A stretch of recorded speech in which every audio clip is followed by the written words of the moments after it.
Welcome back to our channel. Today, we will get into one of the greatest visionaries of our times and follow the precipitating events of Steve Jobs' life. From a modest garage in Silicon Valley to taking it to the verge of being one of the most valuable companies in the world, Jobs created technology, design, and life. In this video, we shall go over the inspiring journey of Steve Jobs' life in 4 chapters: his early life, rise and fall at Apple, his triumphant return, and his lasting legacy. If you are a tech enthusiast, aspiring entrepreneur, or someone curious about the man behind the famous Apple logo, then this tale is going to provide both deep understanding and motivation. So stay till the end. Remember to give likes, subscribe, and hit the notification bell so you don't miss anything from our channel. Let's explore. Steve Jobs was born in San Francisco, California, on February 24, 1955. The parents were both young college students. His biological mother was Joanne Schiebel, and the father was Abdul Fattah Jandali. They had put the child up for adoption owing to family and social pressures. One has always cherished these parental aspirations. The offers were accepted by Paul and Clara Jobs, a humble couple from Mountain View, California, which was later to be prominent as Silicon Valley. Since childhood years, there have been indications of a rare curiosity and intensity in him. His adoptive father, Paul Jobs, was a machinist and craftsman, and taught Steve how to work with his hands. They would dismantle and rebuild electronics in the family garage. This early exposure to tools and electricity would be a catalyst for the interest Steve developed in technology and design. Growing up in the 60s in the San Francisco Bay Area was thrilling for the budding technology and counterculture. The region was soon becoming an innovation cluster, with the rise of companies such as Hewlett-Packard and Fairchild Semiconductor. The surroundings were full of engineers, inventors, and dreamers who believed that technology could change the world. Steve attended Monte Loma Elementary School. He was good academically, but often opposed the rigid, conventional system. Notorious for his rebellions, Steve had unorthodox thinking.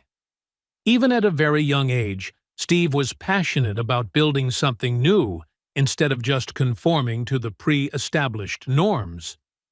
Steve met his future close collaborator and Apple co-founder, Steve Wozniak, affectionately called Woz, in high school. Woz was a brilliant engineer gifted in electronics. They bonded over sharing a passion for computers and pranks to form a friendship that would transform the future of personal computation.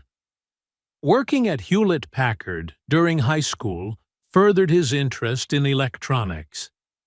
This gave him his first taste of working in a professional, high-tech environment. During this time, Steve studied Eastern spirituality, meditation, and alternative lifestyles, following the greater counterculture of the late 1960s and early 1970s. The school was Reed College in Portland, Oregon, where he enrolled in 1972, but he dropped out after his first semester and decided instead to audit classes that interested him, such as calligraphy. This seemingly small act was to have a major effect on his life. Aesthetically determined Apple computers that proudly stood for beautiful typography and design, very much unlike any other of their rivals. After leaving college, Steve went to California, attending meetings of the Homebrew Computer Club, an informal setup of engineers and hobbyists who banded together to share ideas about building their own computers.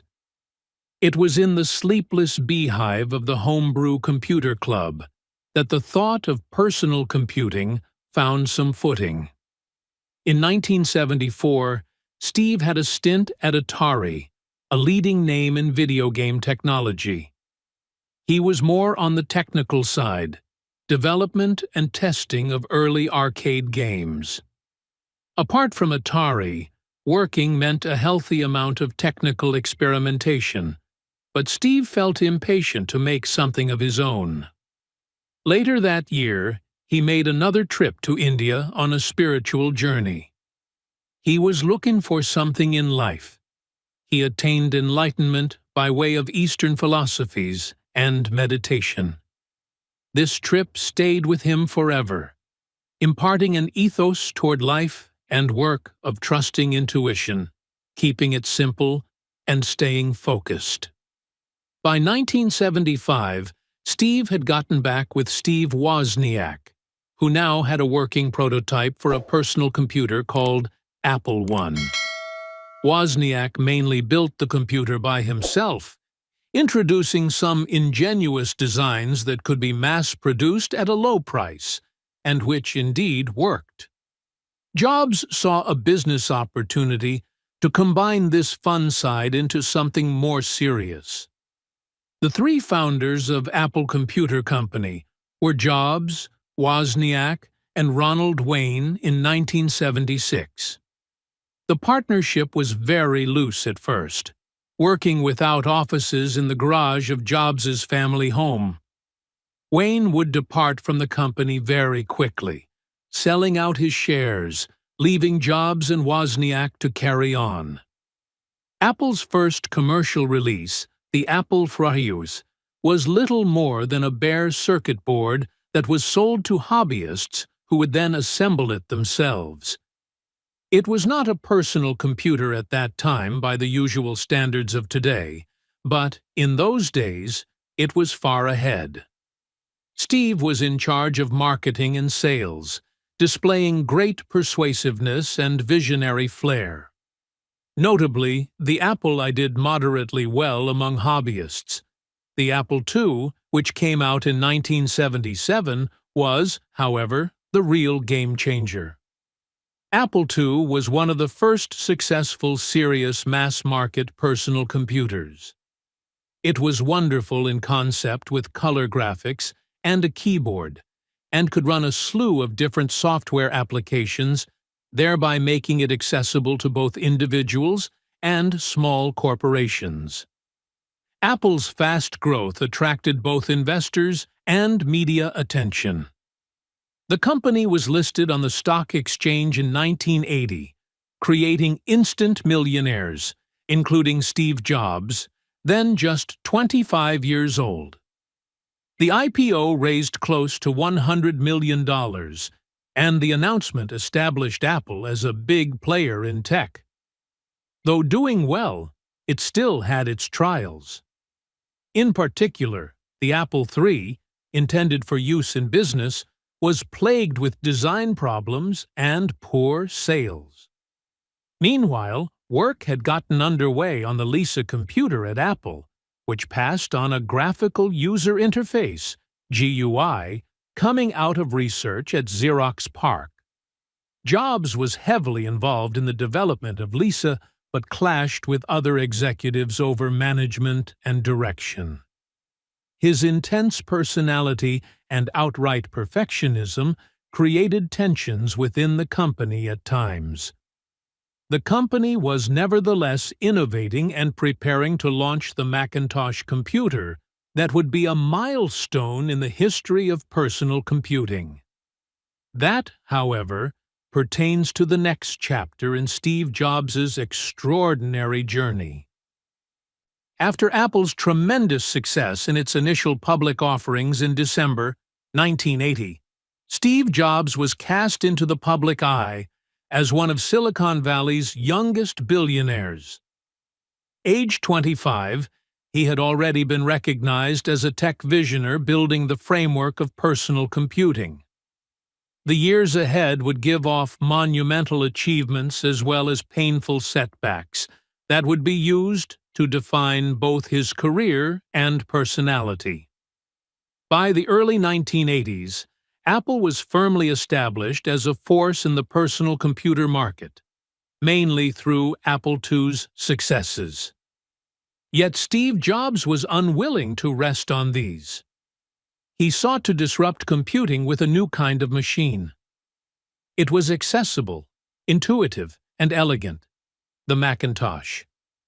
The conception for the Macintosh stemmed from research at Xerox PARC, a research center that had pioneered technology such as the graphical user interface, GUI, mouse, and object-oriented programming. Jobs was intrigued by these ideas and ensured that he was taken for a visit to Xerox PARC in 1979 to see the potential of GUI-based computing. Jobs felt that a computer with a GUI and a mouse, as opposed to a command-line interface, would revolutionize the way people interacted with machines. He thought it would be a tool that even beginners would find easy to use, and thereby pave the way for adoption on a mass scale. In the beginning of the 1980s, Apple started to build the Macintosh with Jobs at the helm. It was a wide-ranging project and very secret. Jobs was known for his fierce demands for perfection and would apply immense pressure on the engineers and designers to come up with a product that was beautiful and powerful simultaneously. They created a computer with an intuitive user interface, small size, and robust software, with the team working around the clock. Some of the specifications of the Mac included a 9-inch black and white display, a graphical interface full of windows and icons, and a mouse with just one button. Apple launched the Macintosh on January 24, 1984, heralded by an immensely successful marketing stunt. Directed by Ridley Scott, the 1984 Super Bowl commercial cast Apple as a rebel fighting against a dystopian world of oppression, then ruled by IBM as the dominant force in computing. The Macintosh was worthy of praise for its design and ease of use, setting the stage for a new kind of human-computer interaction and becoming the first computer to popularize the GUI successfully. Notwithstanding the virtually novel Macintosh, there were a lot of trials. It was far too expensive for a start, and it had scarce software by the standards of its competitors. It sold modestly, and the Macintosh team had trouble keeping up with demand and technical glitches. Meanwhile, the internal tensions got a little too much for even Apple to handle. Steve was an abrasive figure when it came to his management style. Perfectionism put him at odds with other executives and board members. A major bone of contention was between Jobs and John Sculley, Apple's CEO, whom Jobs had been instrumental in recruiting away from PepsiCo in 1983. Once considered each other's allies, the two men found their relationship deteriorating in the face of changing company fortunes. Sculley and the board had doubts about Jobs' impulsiveness and the commercial viability of the Macintosh. Escalating power struggles culminated in 1985, with the board taking Sculley's side and stripping Jobs of his managerial responsibilities. With no clout to speak of and filled with bitterness, Steve Jobs resigned from Apple in the fall of 1985, marking the end of an era. It came as a thunderclap to the tech world and a turning point in his life. Jobs wasted no time in plotting his next move after departing Apple. Next Computer was founded by him in 1985 to develop powerful workstations for higher education and business markets. Jobs had invested his own money and was attempting to build one computer that would represent the very best in hardware design and software elegance. The Next boxes were well known for their futuristic design, with a stunningly minimalistic black magnesium case and an advanced operating system from the Unix line. The Next computer was technologically impressive but expensive. Its high price limited its adoption into niche markets, and the company could never achieve any level of commercial success. Yet, Next left a permanent imprint on software development. The Next Step operating environment and its development environment introduced frameworks for object-oriented programming that influenced subsequent platforms and other frameworks. Next Planes was one of Next's most important additions in education and research. Its importance in computing history can be gauged by the fact that the first web browser, World Wide Web, was established on a Next computer by Tim Berners-Lee. Parallel to his endeavors with Next, Jobs was making another bold move in entertainment. In 1986, Jobs purchased the graphics group from Lucasfilm and rechristened it as Pixar Animation Studios. At that time, Pixar was a small division focusing on computer graphics technology and had yet to produce a feature film. Jobs saw hope in Pixar's technology as a means of animation and storytelling. With Jobs at the helm, Pixar shifted from a hardware company selling graphics workstations to a full-fledged animation studio. Pixar's first triumph came with Toy Story, released in 1995 as the world's first fully computer-animated feature film.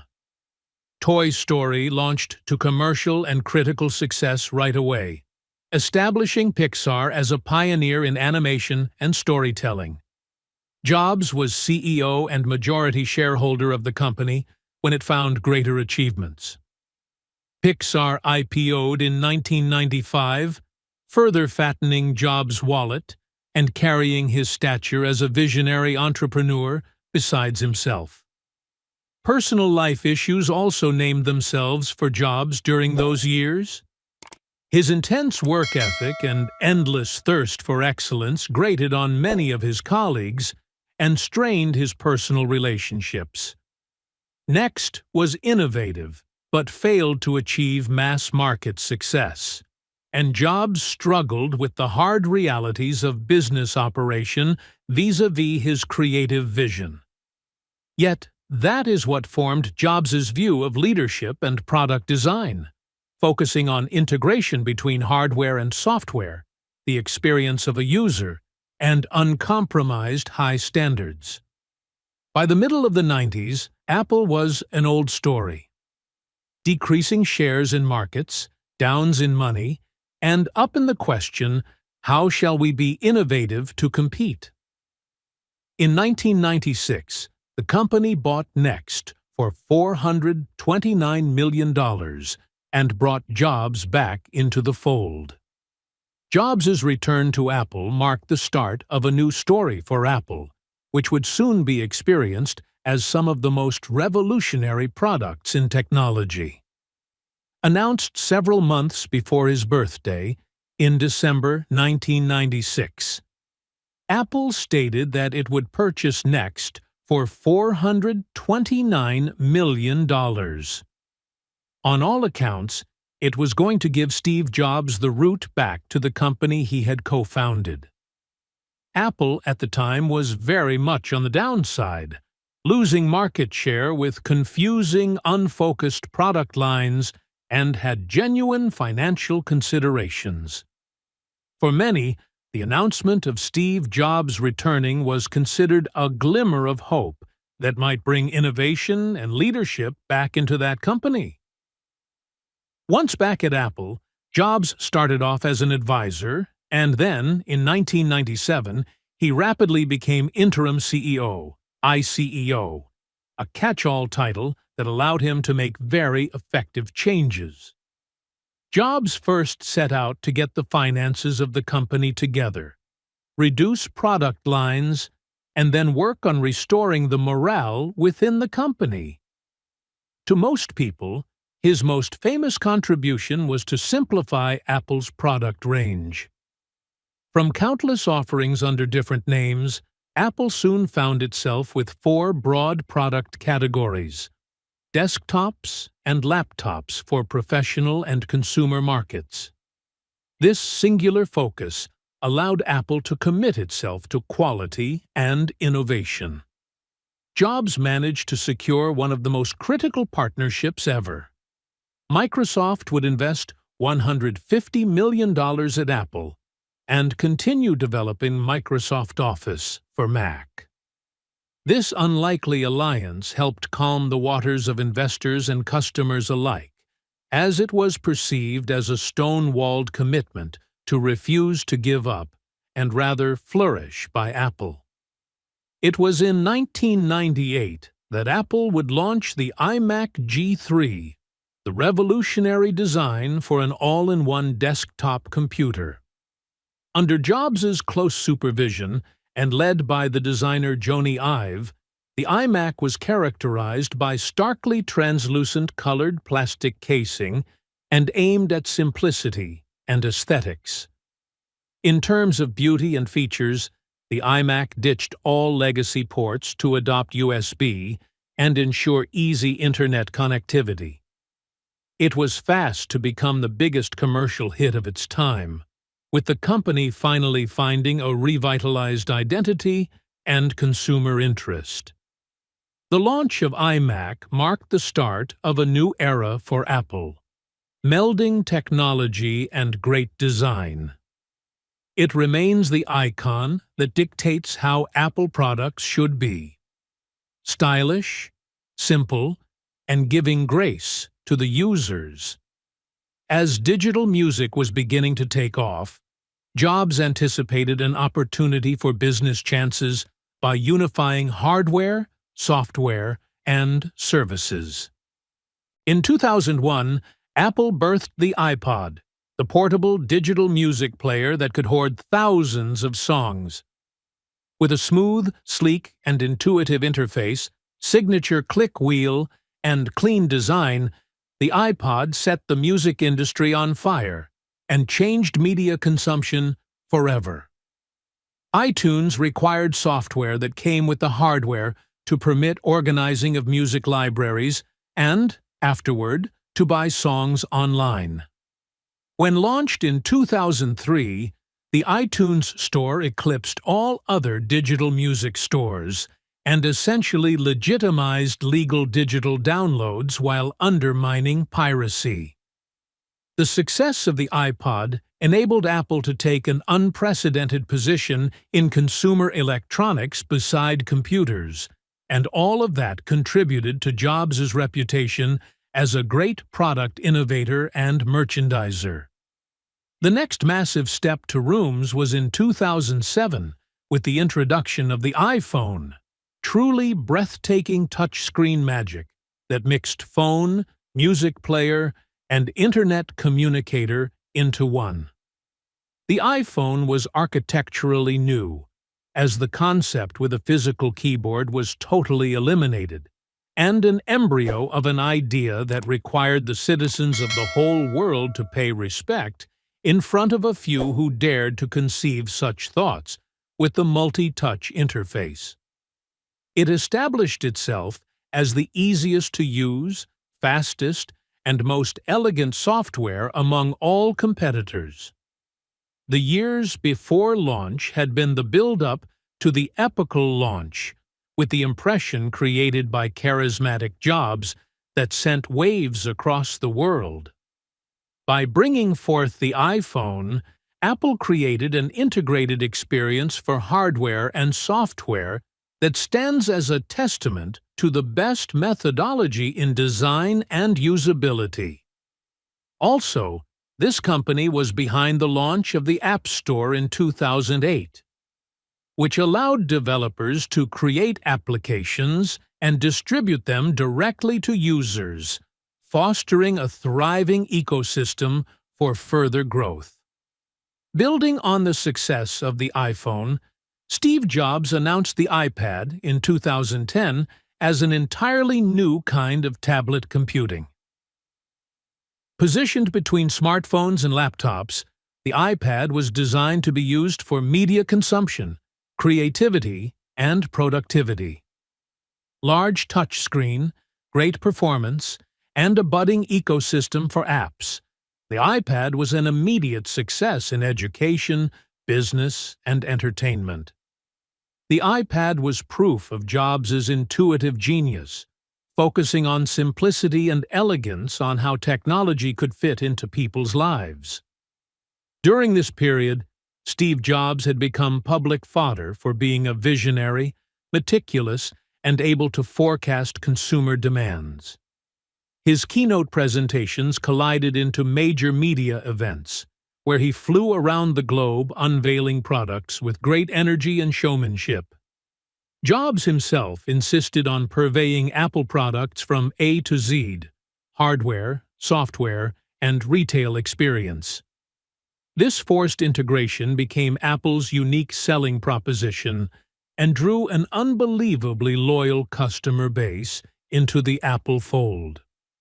Demanding, and sometimes ruthless, was the way in which he managed teams, forcing people to work at their limit.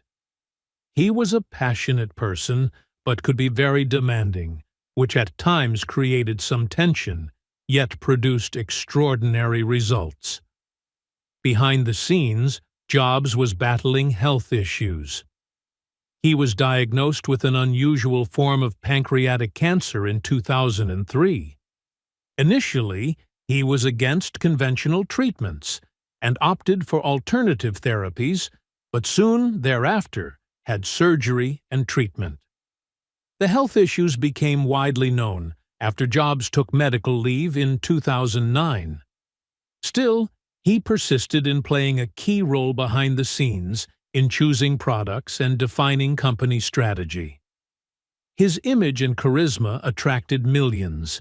At the same time, Steve was quite private and complex, creating a blend of genius and personal flaws. Steve Jobs had been able to transform Apple into one of the richest and most influential technology companies by the time he resigned as CEO of Apple in August 2011. His inventions had transformed many industries: computing, music, telecommunications, and media. The integrated product idea, beautiful design, and great attention to user experience became the recipe for technology companies across the globe under Jobs' leadership. His legacy was more than just devices.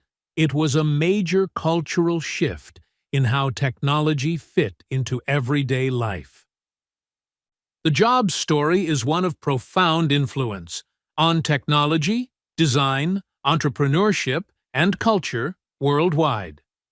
His latter years had both major achievements and severe personal challenges, yet innovation and creativity have been fostered since he passed away. Following a long journey with pancreatic neuroendocrine tumor, a rare, less aggressive form of pancreatic cancer, his health had begun substantially declining in 2011.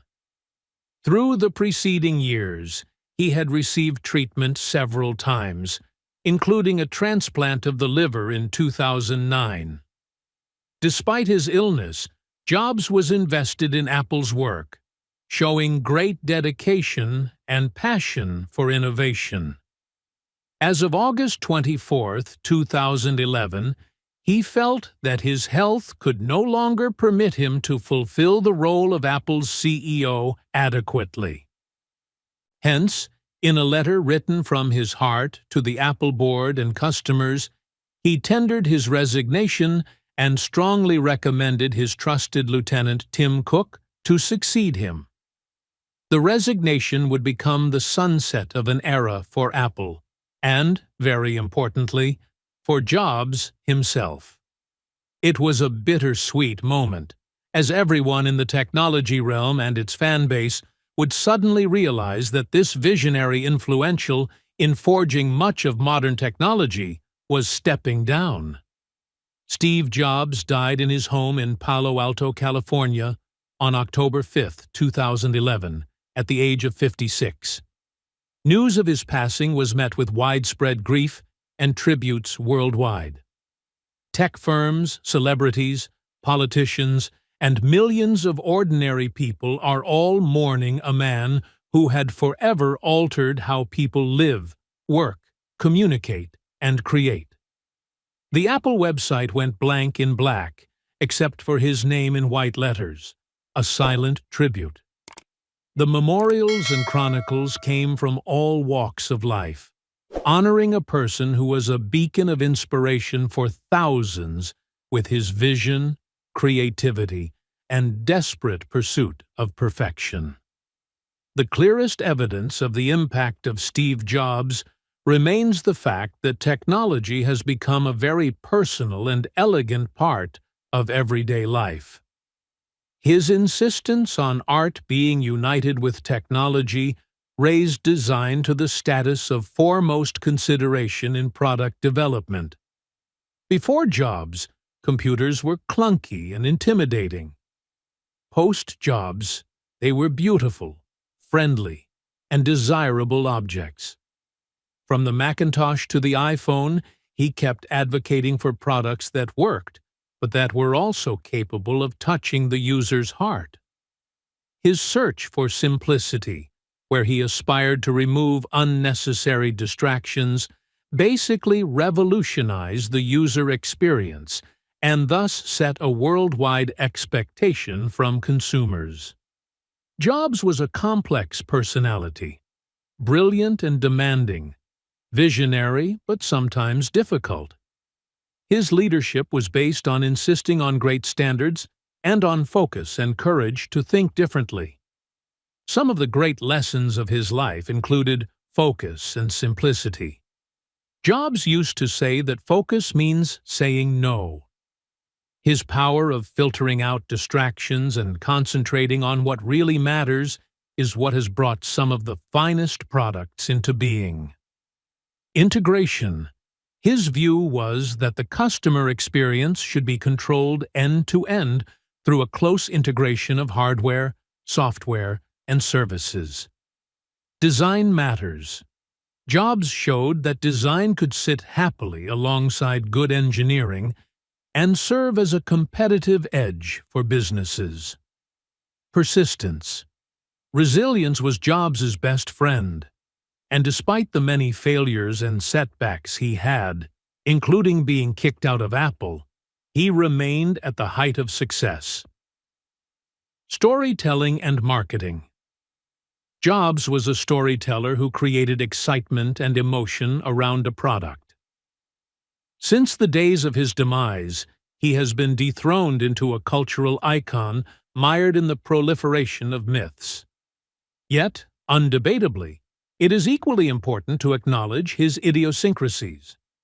Sometimes demanding and harsh, he could alienate his colleagues. In his unfamiliar territory of personal life, he was intensely private about his illness. How can we possibly look away from him when his vision and intent for innovation and perfection have shaped the very culture of this modern technological world? Acknowledging the flaws and strengths, Persona provides a complete portrait of this man who changed the world. After the death of Jobs, the partners continued to thrive and grow under Tim Cook. The company began working in new domains with wearable technology, services, and AI while building on the foundation that Jobs laid. But the principles Jobs stood for, the design creativity, innovation, and integrated ecosystems, still form the very core of Apple today. The price of Apple shares soared sky high, and the company gained prominence with impressive market capitalization. The life story of Steve Jobs has served as an inspiration for millions of entrepreneurs, innovators, and creatives worldwide. His biography is often considered a success blueprint in Silicon Valley and beyond. Jobs proved that technology is not just about code or circuits. It is about giving power to people, changing industries, and shaping culture. And, therefore, millions still draw inspiration from Jobs' 2005 speech at Stanford University, where he talked about connecting the dots, love and loss, and death. Steve Jobs was more than a businessman or an inventor. He was a cultural force that changed the interface between man and technology, and, along with that, between man and his fellow man. Thank you for watching this far-reaching investigation of Steve's life and legacy. The story is inspirational in making the observation that innovation needs passion, resilience, and thinking outside the box. If you consider this video inspiring, please hit the thumbs up button and share it among your friends who adore stories about tech and leadership. Do subscribe to our channel for more biographies and inspirational stories that stir your desire for learning and growth. What's your fondest Steve Jobs moment or Apple product? Don't hesitate to share it in the comments below. Till then, keep dreaming big and thinking differently.